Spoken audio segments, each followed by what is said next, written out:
Amigos, y en nuestro AFP Reservas Te Orienta del día de hoy, la jurista en Seguridad Social, Leimi Lora, sigue conversando con nosotros sobre los procesos operativos del Sistema Dominicano de Pensiones. En este caso, traspasos de cuentas de capitalización individual a reparto. Bienvenida, Leimi, a Esto No Tiene Nombre.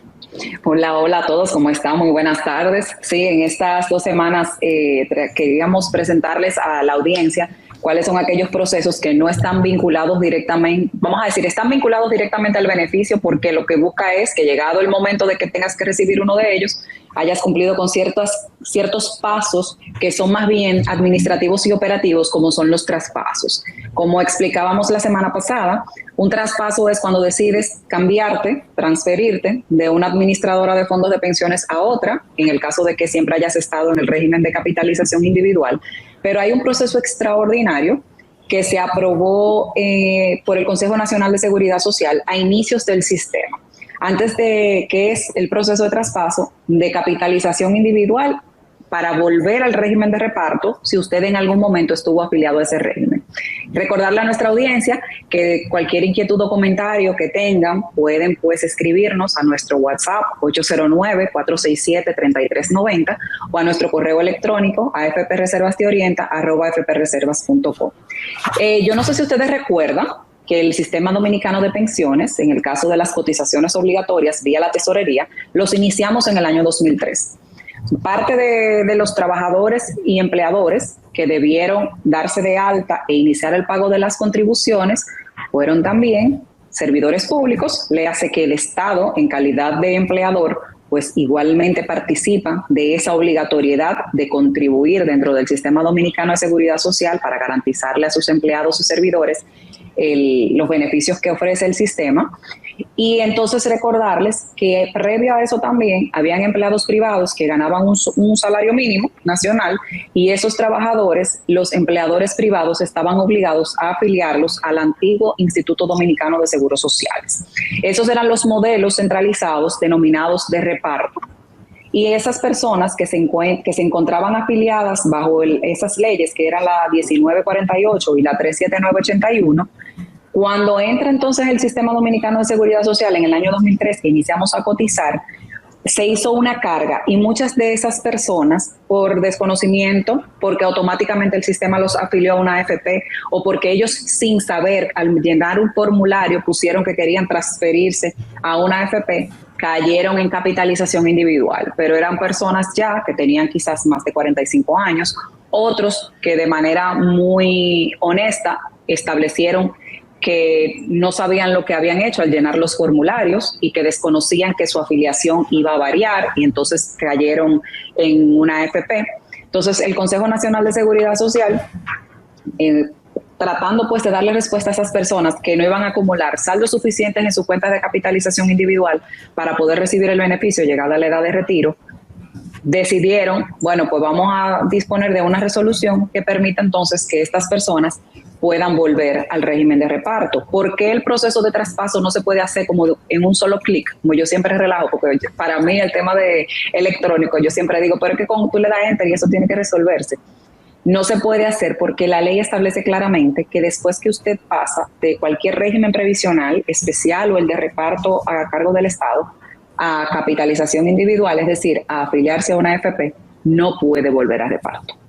Sin embargo, entendiendo la situación de personas con las condiciones que les comenté, entonces el Consejo Nacional de Seguridad Social dijo, bueno, pues tú sabes qué, vamos a permitirlo. ¿Y cómo vamos a hacer eso para que esos traspasos que vamos a realizar sean legítimos? O sea, que de verdad sean personas que cuenten con condiciones y que vayan a recibir un beneficio si se transfieren al régimen de reparto una vez yo los transfiera. Bueno, pues inicialmente los requisitos que se dispusieron era que tú hubiese llenado un formulario de afiliación a una AFP por desconocimiento, y eso fue, estamos hablando del año 2004, y ahí se hizo un proceso automático en Unipago donde se detectaron aquellos trabajadores que pertenecían al Estado, de empleado público, se hizo una carga automática y los devolvieron a reparto. Pero la situación continuó teniendo lugar, y ya en el 2012 entonces el Consejo dijo, miren, ¿tú sabes qué? Vamos a poner estos requisitos y vamos a hacer que ya el proceso de CCI a reparto pues sea algo que forme parte de nuestro marco normativo. ¿Y qué decidieron entonces? cualquier afiliado que haya cotizado por primera vez al Sistema Dominicano de Seguridad Social bajo el régimen de capitalización individual, es decir, que haya cotizado por primera vez a una AFP con 45 años de edad o más, demuestre tener derechos adquiridos en el sistema de reparto y ya tenga 60 años de edad, o sea que ya lo voy a transferir, ya puede recibir la pensión por vejez, le voy a autorizar su traspaso. ¿Quiénes se ocupan de validar todo eso? Porque ustedes se imaginarán que eso no es un proceso que sucede de una manera fluida o automática. Se genera entonces una comisión interinstitucional integrada por la Superintendencia de Pensiones, la Dirección General de Información y Defensa de los Afiliados, y entonces entran la Dirección General de Jubilaciones y Pensiones, que es la entidad encargada de pagar esas pensiones de reparto y de administrar los fondos de reparto, y las AFP representadas por su gremio, la ADAF, como veedores. Ellos no tienen voto dentro de la comisión, ellos simple y sencillamente verifican que el proceso que se hace en la depuración de las solicitudes es correcto. ¿Cómo llega el afiliado a hacer esa solicitud? Ok, yo tengo que ser un afiliado con conciencia, tenemos que tener eso bien pendiente al momento de realizar ese proceso. Debo verificar que real y efectivamente, al momento de realizar mi primera cotización en una AFP, yo tenía 45 años de edad o más. ¿Cómo verifico eso? Puedo solicitar una certificación en la tesorería o una certificación en la Dirección General de Información y Defensa de los Afiliados, la DIRA. Ya tengo eso validado, perfecto. E incluso también puedes imprimir tu estado de cuenta de tu AFP donde te dice tu fecha de afiliación, y ahí tú validas lo de la edad. Perfecto, ya hice esa primera parte. ¿Cómo demuestro que real y efectivamente yo tengo derechos en el régimen de reparto? Tienes dos vías, como les dije, como estamos hablando de que se contabilizan lo aportado al IDCS y lo que se aportó al régimen de función pública de la 37981, administrado por la Dirección General de Jubilación y Pensiones, por la DGJP, entonces tengo que ir a la Contraloría de la República a solicitar una certificación en el caso de los funcionarios públicos o servidores públicos, donde se establece todas las instituciones públicas centralizadas a las que yo presté servicio. Ojo con eso, porque a la ley 37981 solo se afiliaban los servidores y funcionarios públicos que prestaban servicio a instituciones centralizadas. Las descentralizadas y autónomas no participaban de ese fondo de pensión y en su mayoría tenían un plan de pensiones propio autogestionado para garantizarle beneficios de vejez o discapacidad, sobrevivencia, dependiendo de lo que su reglamentación dispusiera, para sus empleados. Ok, tengo mi certificación de Contraloría. Si yo lo que era empleado privado y había cotizado al IDCS, entonces quedó una ventanita en la DGJP donde usted va y busca la certificación de que usted cotizó al Instituto Dominicano de Seguros Sociales. Ya tengo mis certificaciones en mano. Ya tengo la validación de que real y efectivamente yo tenía más de 45 años, entonces me dirijo a la DIDA, lleno mi formulario de solicitud de traspaso de AFP al régimen de reparto.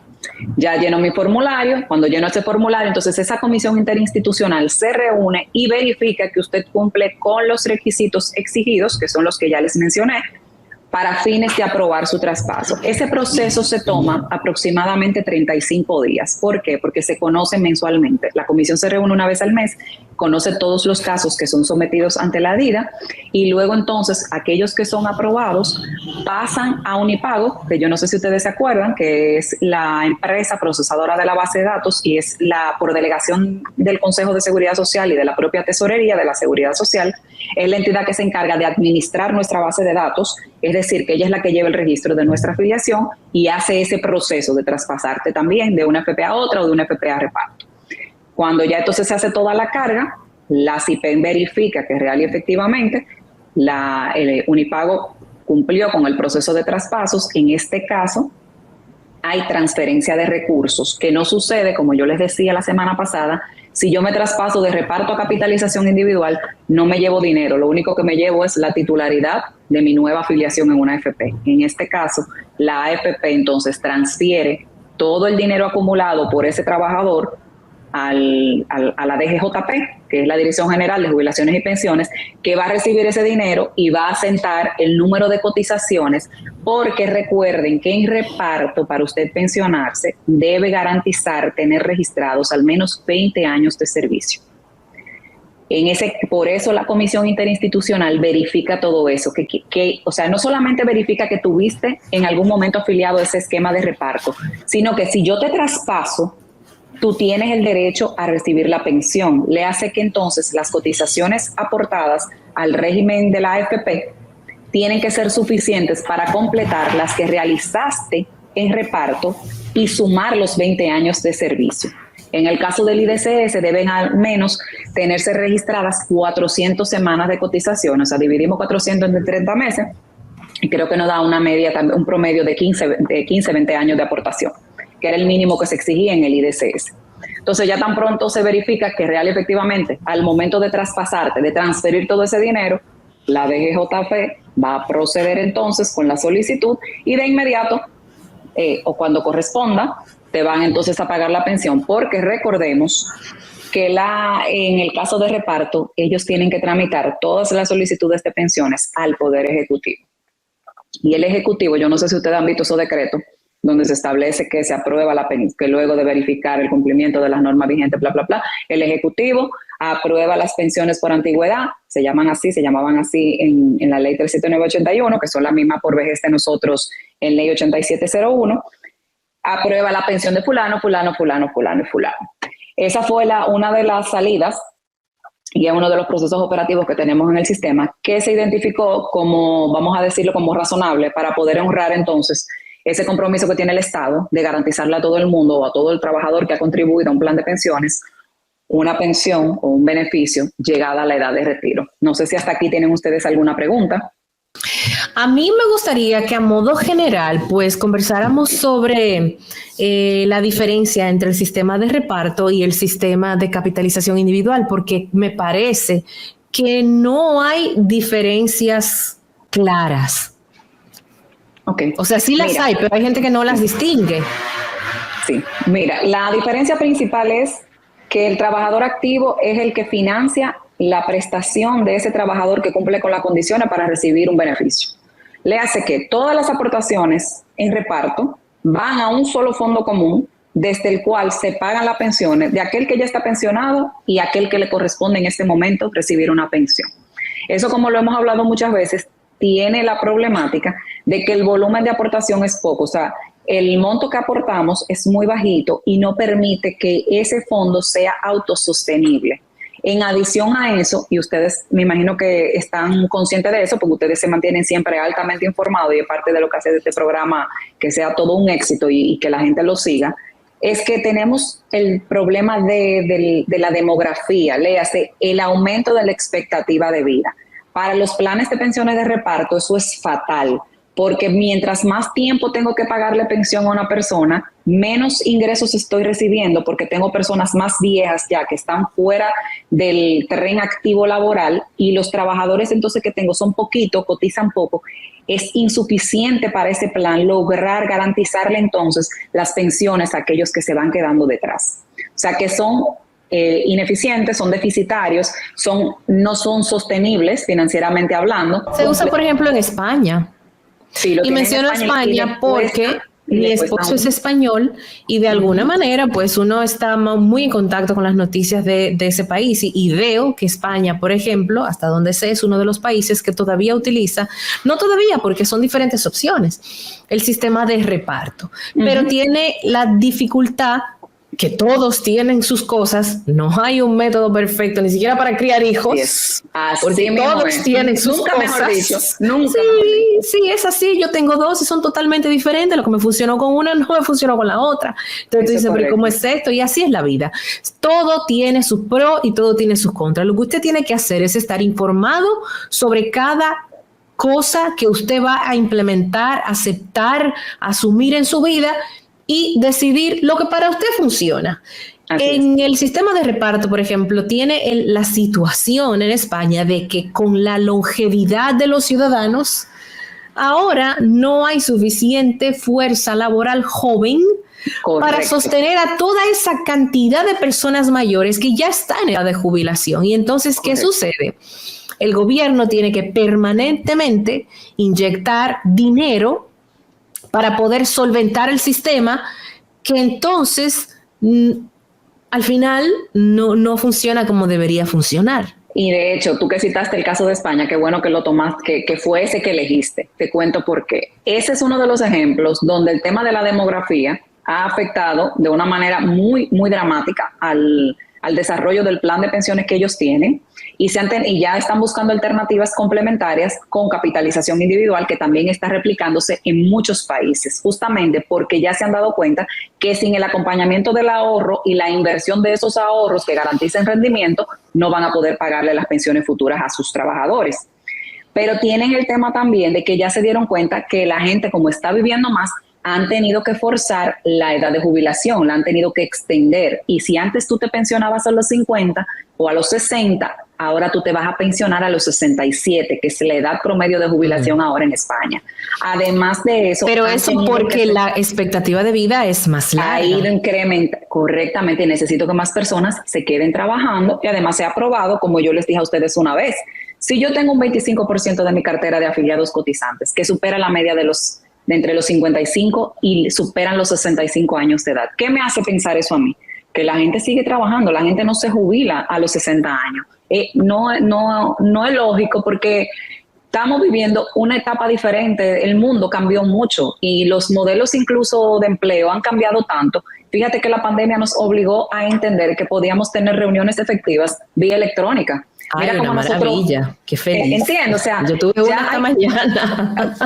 ¿Verdad? O sea, y son efectivas de verdad, son efectivas. O sea, y la pandemia también nos demostró eso nueva vez. O sea, el mundo del trabajo cambió y por Totalmente. Eso también el mundo previsional cambió. Y en España, por ejemplo, Miralba, sucede otra cosa. No solamente les han incrementado en una cuantía importante la edad de retiro, sino que también les han ido reduciendo el monto del beneficio.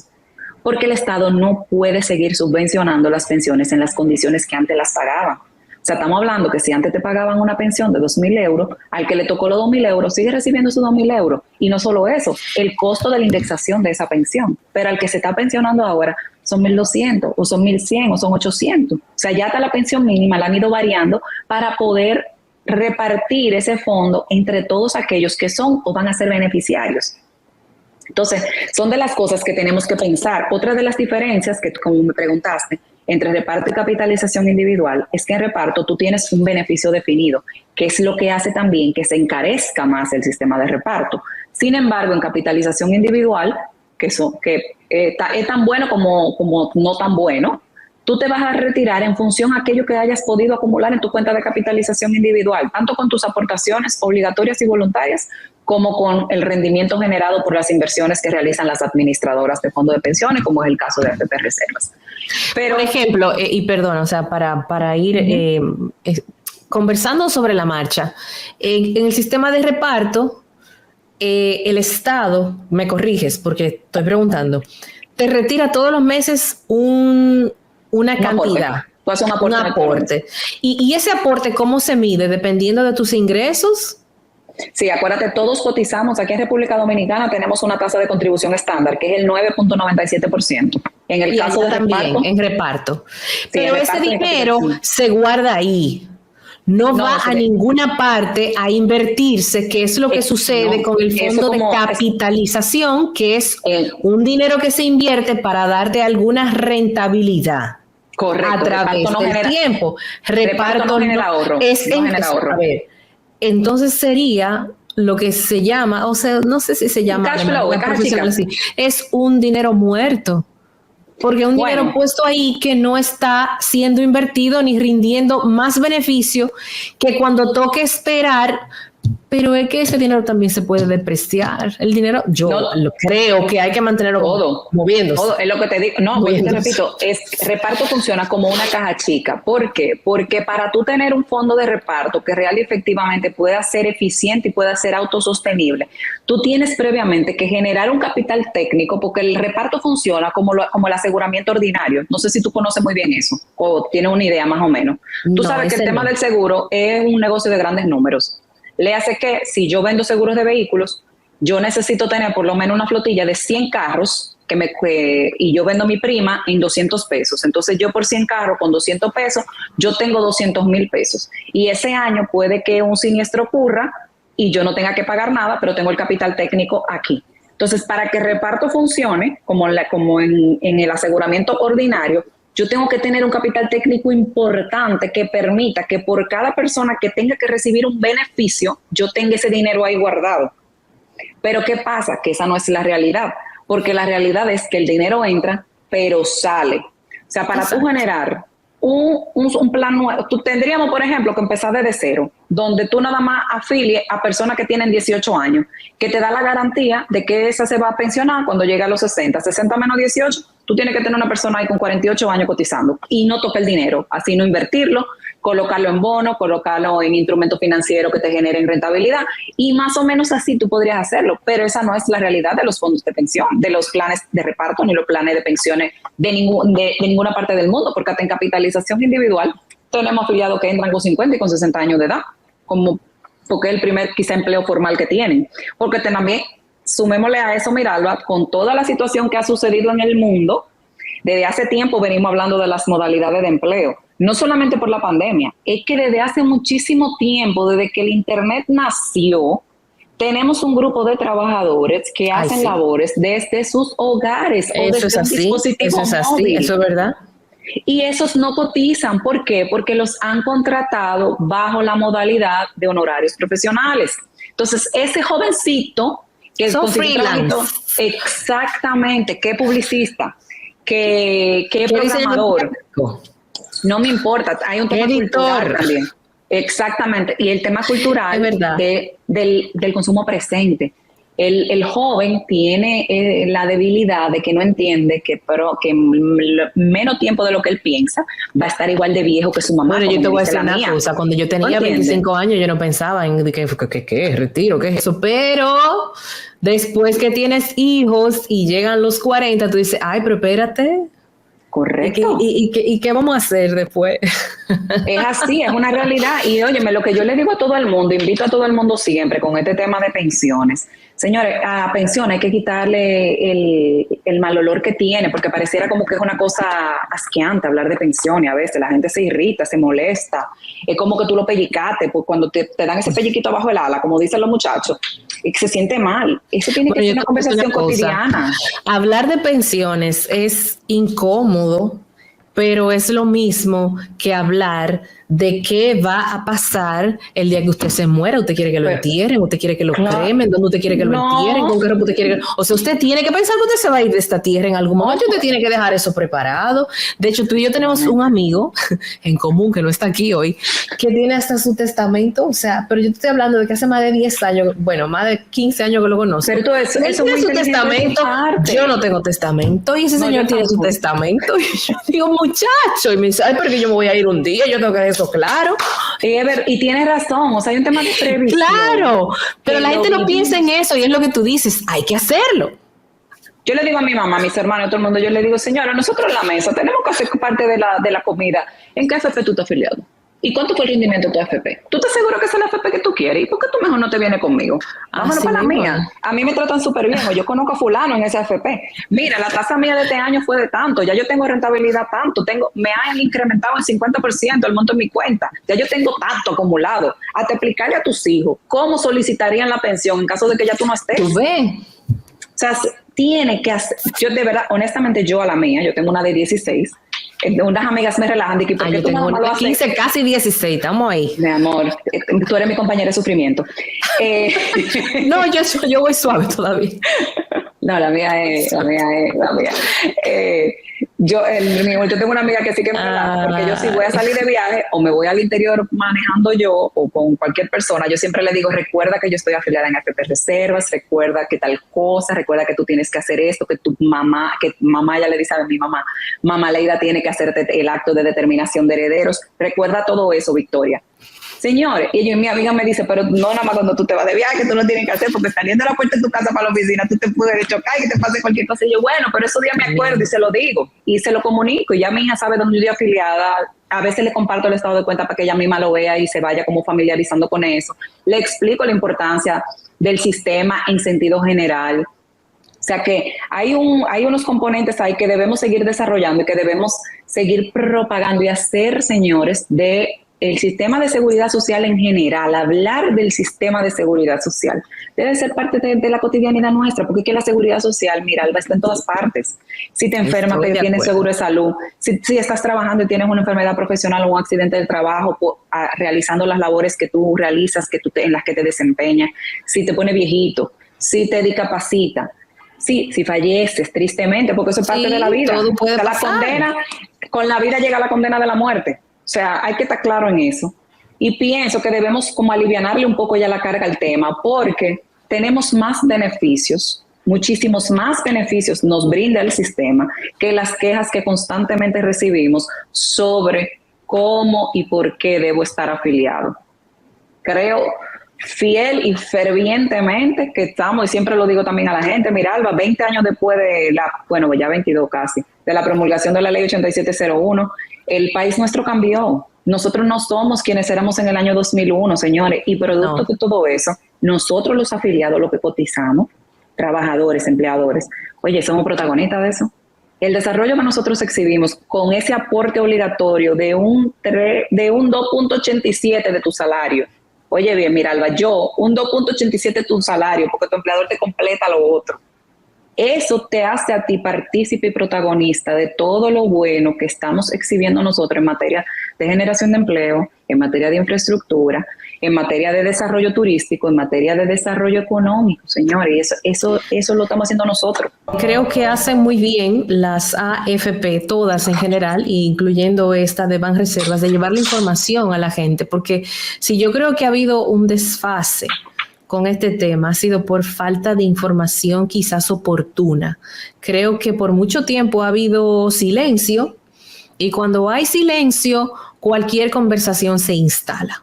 Aún si no sea la real e importante conversación de explicarle a la gente lo que es. Yo estoy de manera abierta, lo he dicho públicamente, a favor de los fondos de pensiones.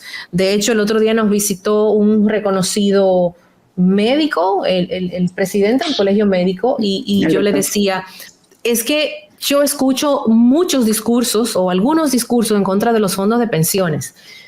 Pero ¿qué hay después de ahí? ¿Qué va a pasar cuando ya no haya fondos de pensiones?